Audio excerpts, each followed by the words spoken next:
Okay. I woke up this morning and I was kind of like, my alarm went off at 5:30 and I thought, nope, my head still hurts from yesterday and from like my jaw pain and all the stuff. I'm not getting up. I'm not doing this right now. And then I laid there and I laid there and my alarm snooze button kept getting pushed. And finally I was like, no, I know if I do this, if I lay here until the last possible second, until my kids wake me up, I know how that goes, right? Like I know how the rest of my day feels if I don't get up, if I don't get a workout in, if I don't start the day instead of letting the day start me. And so, as much as I did not want to, I got up, I got a workout in. I literally just walked back up the steps because I hit the snooze button enough that I had just enough time to get it in and then to hit start on this. And the reason that I'm telling you guys this is because I preach mindset all the time, right? Like I know how important it is. I know how important it is at 5:30 when I get up to get up because that's what works best for me. I'm not saying that that's what is going to work best for you, but I still struggle with it. You will have days that you still struggle. It's what you do in that struggle that matters the most. Right now, if I really would have felt like completely terribly bad, stay in bed, right? Like there are times where it is more beneficial for you to rest than to push your body. But there are so many times that we go for that instant gratification, right? You open up the refrigerator, y'all that have been to my house, you know this. Our fruit, this is terrible. Our fruit, like the thing that keeps the fruit really fresh, that little bin that you open up on the door. Yeah, ours is filled with chocolate. Like, okay. So when you open up the refrigerator, guess what's there? Because we all like cold M&Ms instead of warm M&Ms. It's really good. But every time I open up the refrigerator, what am I faced with? And I used to do this. You'd grab a handful of M&Ms, right? What's 4 or 5 M&Ms going to do to me? Well, nothing. But well, that's not true. But if I'm opening up the refrigerator 20 times a day and taking 4 or 5 handfuls of M&Ms, what's it going to do to me over time, right? You are faced with those decisions every single day. And it's in those moments with that instant gratification that we go for because why? We are primed for it as a society. We are primed for the Amazon Prime mentality of I want to feel good right now in this moment. And that's all we think about. I mean, how many of you, other than at the beginning of the month, when we said what your goals are, and you said, I want to add 3 people, I want to get senior silver, I want to get gold, I want to help 10 people, I want to develop 3 silvers, then where did you take it from there? Right? How many of us have, if I really asked you, and I'm not going to do this, but I want you to think about this, how many of you have a 6-month plan, a 1-year plan, a 5-year plan? Most people do not. And up until about 8 months ago, I didn't either. I didn't think in terms of far ahead. I thought in terms of 30-day sprints. I thought in terms of the next 5 minutes that's in front of me. What feels good right now, most of the time, is not what's going to feel good 2 hours from now, 6 days from now, 6 months from now, right? When you're at a restaurant and you look at the dessert menu. What's the weather today? And you're like, yeah, I want to eat this dessert and this dessert and this dessert. And then you do, and then you get home, and what does almost every single one of us say?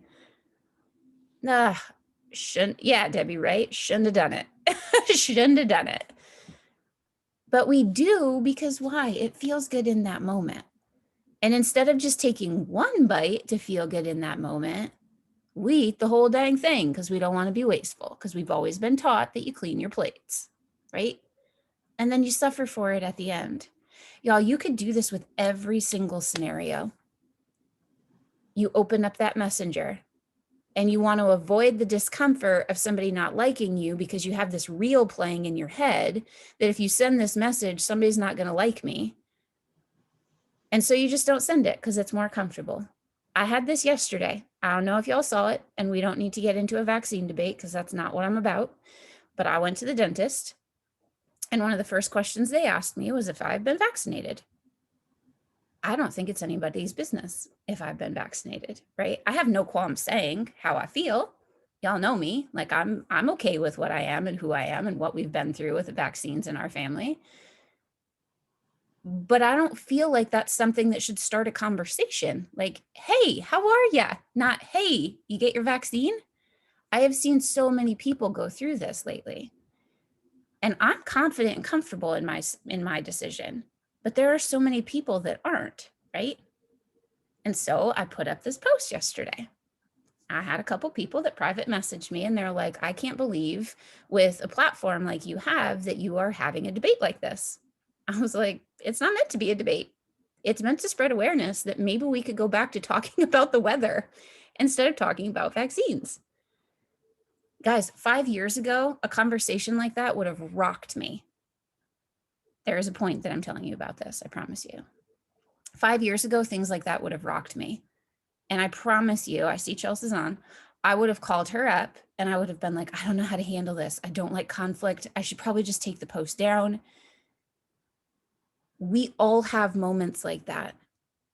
I want you to grow through them. There are uncomfortable times. There are uncomfortable conversations. What are you willing to push yourself with today so that tomorrow you can feel okay with yourself? I woke up this morning to more comments and more messages. And y'all, I'm okay with it because I'm okay with me. Not that I've gotten where I want to be. We've never arrived, right? I want to be better tomorrow than I was today, not because I'm in competition with anybody else, but because every single one of us can win in this space that we are in. Every single one of us. I want to be better tomorrow. I want to be better 6 months from now. I want to step outside of comfort zones. But more than I want that for myself, I want that for every single one of you. I was having a conversation. Most of y'all know my grandfather has not been very well lately. He's battling a really aggressive type of cancer, and we just got really bad news last week. And so it's kind of sparked all of these emotions and all of these conversations. And I was talking to my grandma, called me yesterday. So it makes me emotional just to think about. But my grandma called me yesterday, and she needed me to pick up a couple of things for my pap in Williamsport when I was down there for the dentist. And she said at the end, we've had lots of these conversations lately. I'm really, really close with my grandparents. Love you too, Josie Lynn. And my grandma and then my mom reiterated it yesterday when she was here at the house, because they knew that I had a dream to be home with my kids. I didn't think that I ever wanted to be home with kids. I did not think that I wanted to be a stay-at-home mom. And when it first happened for me, I know a lot of y'all probably don't know the backstory because we have so many people on here now. But I was kind of forced to quit teaching because my health was so bad. It was when I was going through all of my joint discomfort and I couldn't walk, let alone stand up in front of a classroom. 3 kids in 3 years, and Riley's health was not good with her anaphylactic allergies. It was right when we were figuring all this stuff out. Y'all, in that moment, I 1000% felt like I was being buried. That my hopes, that my dreams, that my goals, that the things that I had worked for, gone to college for, studied for, were completely being decided for me. I loved my time in the classroom. I didn't love leaving my kids every day, but I loved my time in the classroom. And in those moments, I felt like I wasn't making the decision, somebody was making the decision for me. And now I know, looking back on that, that was the catalyst that, man, it's not just a saying, I wasn't being buried. I was being planted, right? You have something in your life right now where you feel like you are having the decisions made for you. But what if in those moments with those decisions that are really hard, you decide to do something different? You decide to step outside of comfort zones. You decide to build a life that you really love because you're here and you have that opportunity. And yesterday when I was talking to my grandma about it, because my kids were going over to their house yesterday to spend some time with them in the morning and homeschooling, and my grandma just said over the phone, she was like, Bree, I'm really proud of you for making the decisions for your family that so many people can't make. And I see how hard you're working. And ugh, right? But I never could have made these decisions without showing up. I never could have made it without having an entire tribe of people that show up. Today, I want you to choose your hard, not your easy. You all have that refrigerator, right, that you open. Maybe it's not an actual refrigerator filled with chocolate, but sometime today, you're going to be faced with a decision that's like that. That in that moment, that chocolate tastes really flipping good, right? But afterwards, then it's like, oh, why did I do that? Or why didn't I do that? When you come to those decisions today, choose your hard, because either one, either that instant gratification is hard in the outcome in the later, right? Or you choose to do the hard and you have the easier later. And I really fully believe that. Getting up and working out this morning, I didn't want to do it. It would have been easier in that moment to lay in bed, let my kids wake me up. But then the rest of the day would have been choosing hard, because I know that that's not the way that I need to start my day. For the business, how many people have you invited for tomorrow night for the business opportunity? Or when you open up the message to talk to somebody about it, do you choose the easy now because it might be uncomfortable for you? Because in choosing that easy now, you're choosing the hard later. When you get to the end of the month and you wish you would have done more, or you didn't meet a goal, and then it starts that fear story in your head. I can't do this. I'm not good enough. Rose-colored glasses, right? We get to choose what we feed into those stories every single day.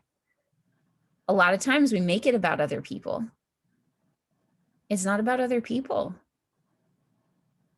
It's not about your sideline, your upline, your downline, your family. It's about you every single day when you make those decisions. Nobody else can do it for you. They can't get up and move your body. They can't take your supplements for you. They can't drink your water for you. Accountability partners, 1000% important and amazing. They can't do it for you. Believe me, if Chelsea could do my workouts for me, I would have her do them. Right? Every single time I would choose, hey, go do this for me. She can't. She can support me. She can get me moving. But at the end of the day, I have no one else to blame that I don't push myself. So I want you to spend a couple of minutes right now, and I want you to really vision cast. Because so often what happens when we choose the easy in the moments, it's because we haven't vision casted for what we really want in our future. When I see Nikki going to the gym and pushing it every single day, it's because she knows where she wants to be. We see her working. It's not easy. Results are not easy. The results that mean the most are not easy. It's easy to look at people's before and durings, right? And think, oh, that's great for them. I'm so glad that the weight just like melted off while they were sleeping. Yeah, Nikki, right? Like, yeah, that happens. Good luck. It doesn't happen like that. You don't stand outside of a gym and just look at other people working out and then walk away with a six-pack. Like, man, that'd be nice. It doesn't happen. This opportunity, same thing.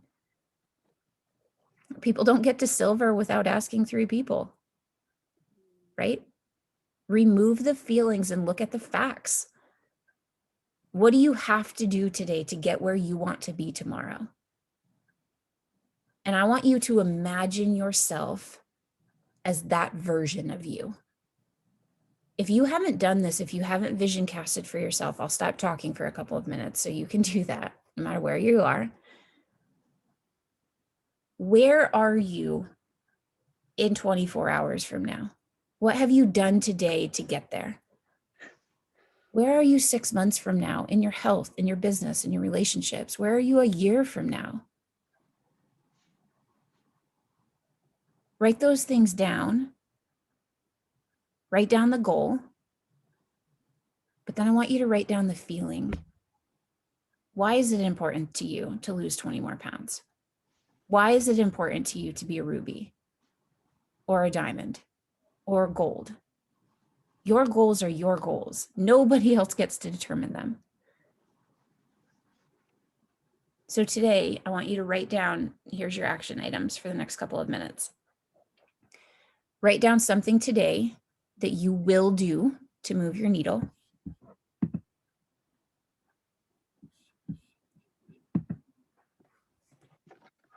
And write down why. Where will it put you in 6 months? What's your goal for a year? And write down how you will feel when you accomplish it.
If you haven't, I want you to write down one thing you're doing to step outside your comfort zone today.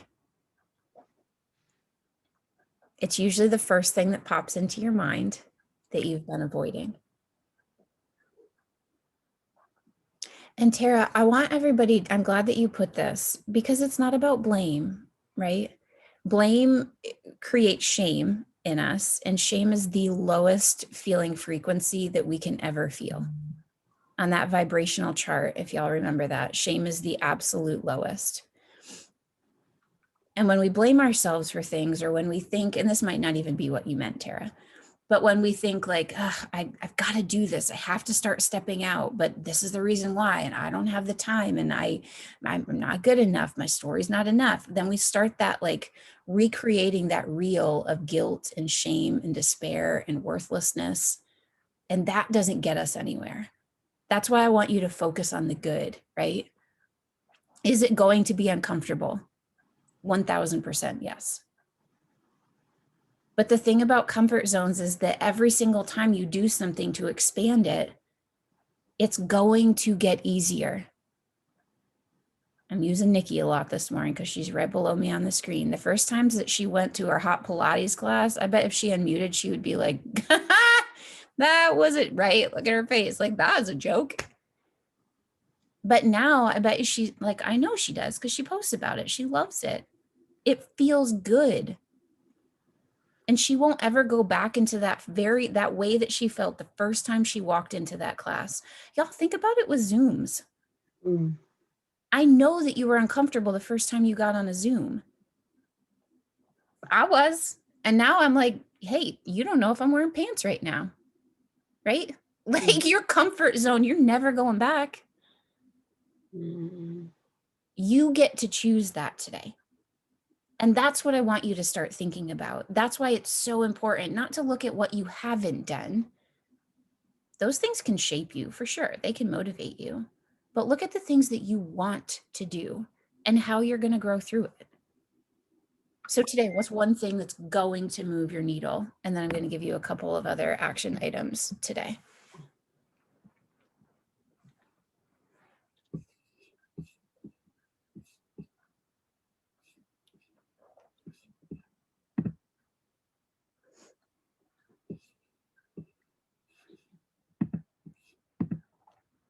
And I can give you an example for this. I was talking to Chelsea yesterday. She's my life accountability partner.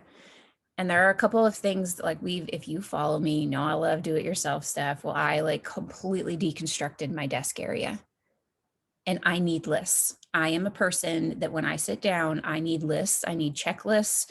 I need to know who to message, when to message. I have to have it in front of me. Or how many of y'all, we sit down and we're like, oh, well, I have 20 minutes, but I don't know where to start.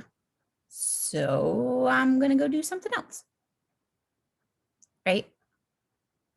So today, one of the things that I'm doing is I'm spending time, I'm pouring through my back office, and I'm making all of my lists again of who to reach out to, who I talk to daily, who's going for goals. And I could look at that and think, goodness sakes, Brie, it is the 14th of the month.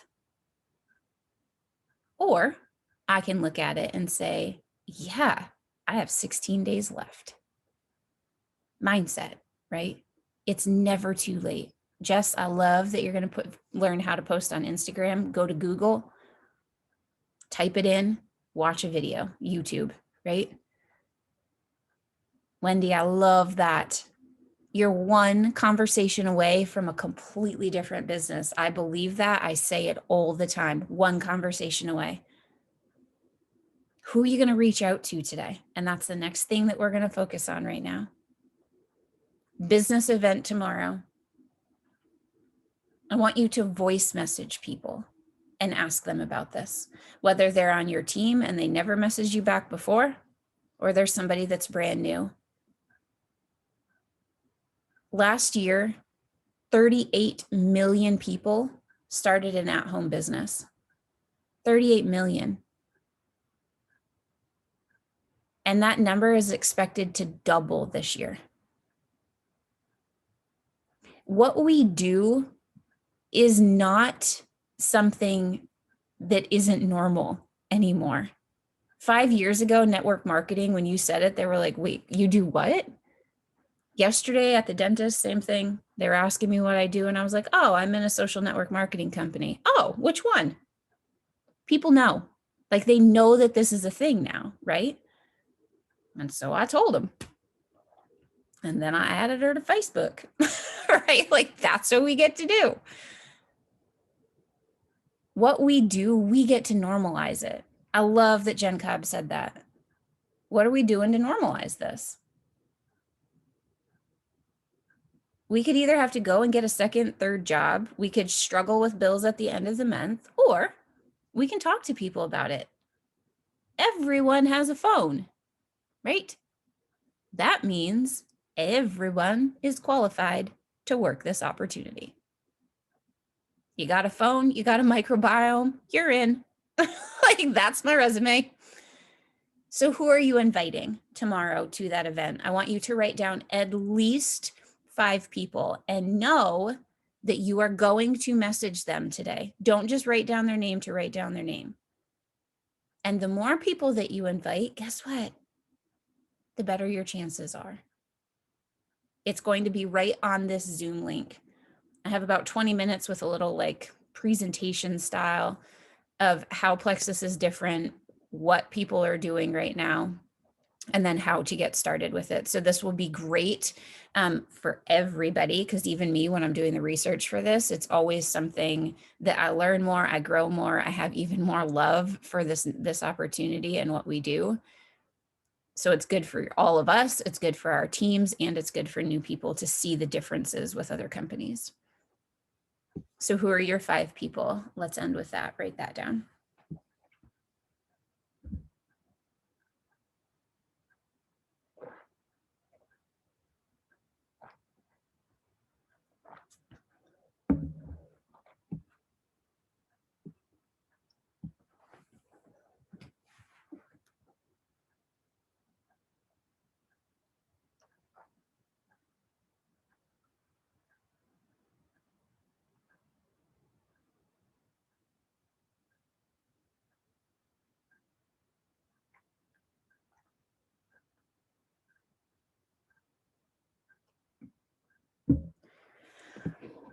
All right.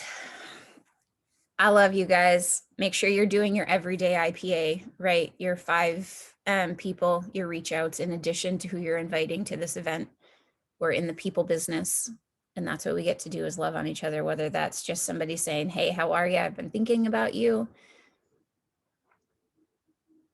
And then what are you doing today to move your needle for tomorrow? Choose your hard. And a lot of times it's not choosing your easy in the minute, in that minute, right? I've started asking myself a lot, like, is this what I want right now?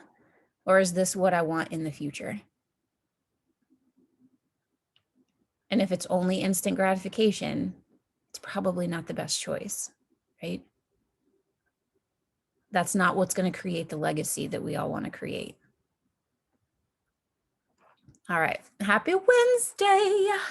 Is it Wednesday? Yep, it's Wednesday. Yes, it's Wednesday. See, create a life you love. You never even have to know, other than when I have Zoom meetings. It's Wednesday. All right. Love you guys. Have a good day.